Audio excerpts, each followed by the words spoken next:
Penalty for illegal pitches. Any infraction of sections 1 to 8 is an illegal pitch, and the ball is delayed dead. A ball shall be called on the batter, and base runners do not advance. Exception: if a batter strikes at any illegal pitch, it shall be a strike, and the ball is live and in play, unless the ball touches the ground before crossing home plate. If a batter hits any illegal pitch, the ball shall be live and in play. In both cases, there shall be no penalty for such an illegal pitch. Note: an illegal pitch shall be signaled verbally at the same time as the umpire gives the delayed dead ball signal.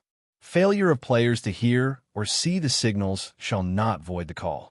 Section 1.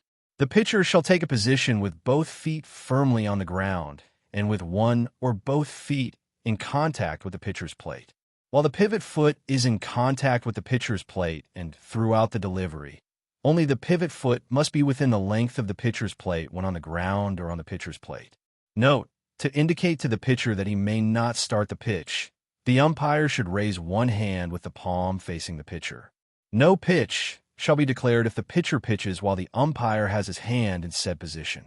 A. Preliminary to pitching, the pitcher must come to a full and complete stop facing the batter, with the shoulders in line with first and third bases, and with the ball held in one or both hands in front of the body. B. This position must be maintained at least 1 second and not more than 10 seconds before starting the delivery. C. The pitcher shall not be considered in pitching position unless the catcher is in position to receive the pitch. Section 2. The pitcher may select any windup provided no motion is made without immediate delivery of the ball to the batter. The pitcher's windup shall be a continuous motion without interruption. The pitch shall be delivered toward the home plate on the first forward movement of the pitching arm past the hip. The windup motion shall end as soon as the ball is released.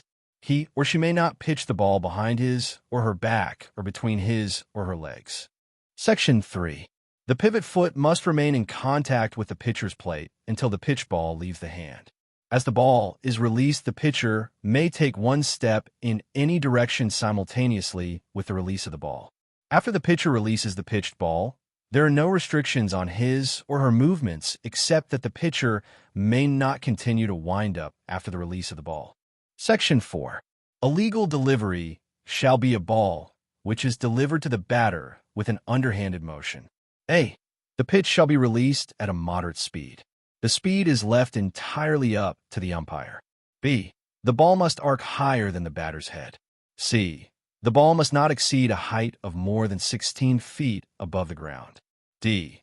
The catcher must be within the lines of the catcher's box until the pitch ball is batted or reaches home plate. E. The catcher shall return the ball directly to the pitcher after each pitch except after a strikeout or put out made by the catcher or play on a base runner. Penalty. Ball is awarded to batter. F. Once the ball has been returned to the pitcher has 20 seconds to release the next pitch.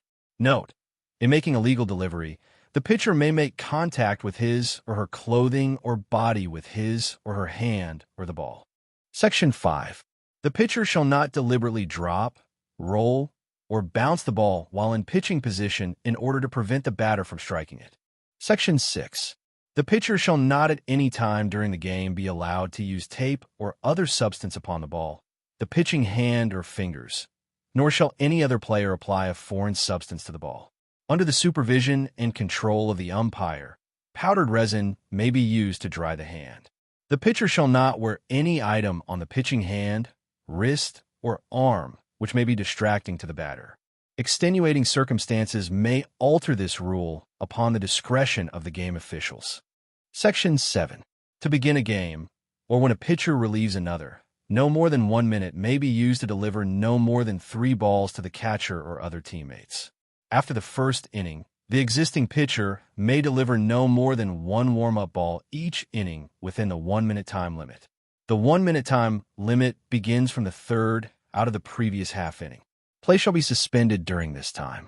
For excessive warm-up pitches, a pitcher shall be penalized by awarding a ball to the batter for each pitch in excess of the allowed number.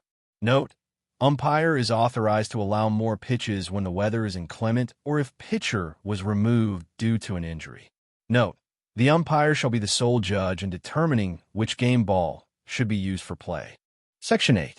The pitcher shall not throw to a base while a foot is in contact with the pitcher's plate after having taken the pitching position. Penalty: illegal pitch. The ball is dead. A ball is called on the batter. Note: the pitcher can be removed from the pitching position by stepping backwards off the pitcher's plate before separating the hands. Stepping forward or sideways constitutes an illegal pitch. It is an illegal pitch if any defensive team member takes up a position in the batter's line of vision or with deliberate unsportsmanlike intent acts in manner to distract the batter. A pitch does not have to be released. Section 9. No pitch shall be declared when a. A pitch is made during the suspension of play, or b. The pitcher attempts a quick return of the ball before the batter has taken position or is off balance as a result of a previous pitch, or c. The runner is called out for leaving the base too soon, or d. The pitcher pitches before a base runner has retouched the base occupied after a foul ball has been declared and the ball is dead. Note: on a no-pitch call by the umpire, the ball is dead and all subsequent action on that pitch will be canceled. Section 10. If the ball slips from the pitcher's hand during the windup or during the backswing, the ball is dead and the runners may not advance. Section 11. No player, manager, or coach shall call time or employ any other word or phrase or commit any act while the ball is alive and in play for the obvious purpose of trying to make the pitcher commit an illegal pitch. Penalty: no pitch shall be declared and a warning issued to the offending team. A repeat of this type of act by the team warned shall result in the offender being removed from the game. Section 12. There shall be only one charge conference between the manager or other team representative with each and every pitcher in an inning. The second charge conference shall result in the removal of the pitcher from the pitching position for the remainder of the game. Section 13. Strike zone: slow pitch, 34-inch from front of plate, making 17-inch by 34-inch rectangle.